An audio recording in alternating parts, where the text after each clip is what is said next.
of Barclays executive Mark Dearlove instructing Peter Johnson, a cash trader at Barclays, to lower his LIBORs on instructions from above. Have a listen. The bottom line is you're going to absolutely hate this, and I've spoken to Spence about it as well, but we've had some very serious pressure from the UK government and the Bank of England about pushing our LIBORs lower.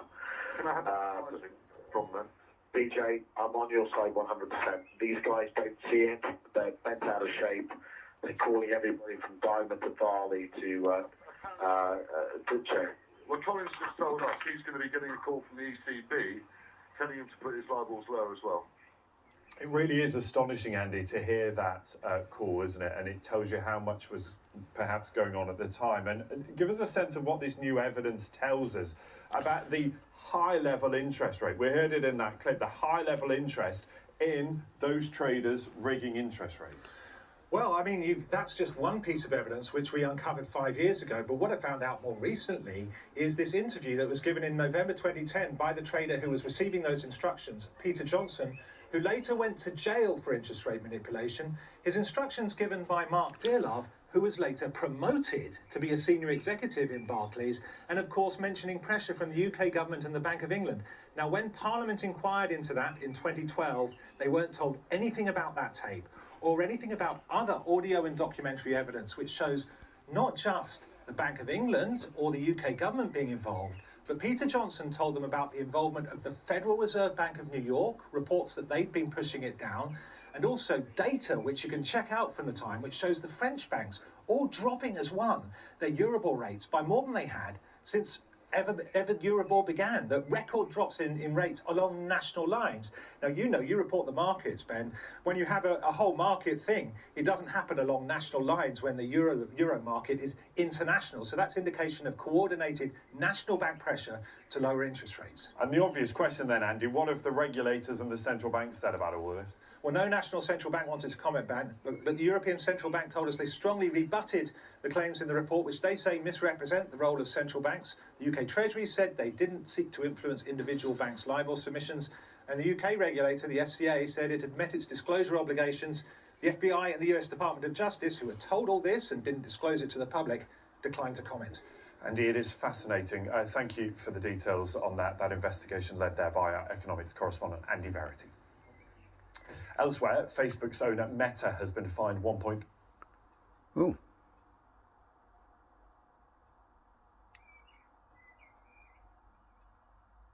billion for mishandling people's data when transferring it between Europe and the United States.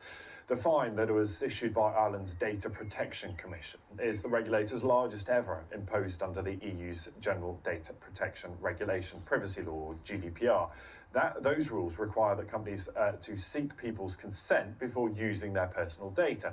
Meta says it will appeal against that ruling.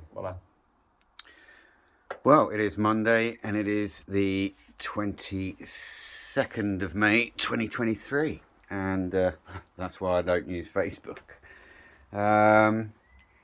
Well, government and central bank, private central bank collusion.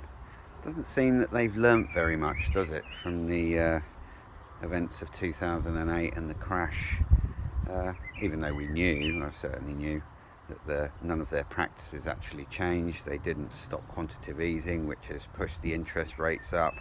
It's got nothing to do with any sort of war. And imagine my shock when they said, oh, there's not just collusion between the UK government and central banks, but also the FBI and the Federal Reserve, the beast that basically, the Federal Reserve being the beast that spawned federal government and federal law. It's banker law, that's all it is, and it's to be ignored, to be honest with you. Obviously we don't live in the States, we live in the UK, but I'm sure we've got something similar coming down the line. But this is just absolute evidence, isn't it, why we should not trust the banks. We should not be engaging in any central bank digital currency, which is a programmable currency. They can set an expiry date, they can tell you what you can and what you can't buy. It's programmable, So yeah, I mean, I'm shocked that the BBC there are even reporting on that, but it seems that they are, which makes a change. But this could also be a step towards driving mistrust into the public about the banks, and start the ball rolling for the great collapse. And it will be a magnificently huge collapse, and we must rebut and reject the CBDC at all costs, because clearly they cannot be trusted back in 2008. They cannot be trusted now. As a matter of fact, they've never been a trustworthy corporation, and that's all they are. They're a corporation. They do not own you, and they do not own anything but the governments that they control. And we need to take those governments back and have them working for the people again. I'm back, and thanks for watching. I hope you're all well. I hope you've had a good weekend, and I'll see you in the next one.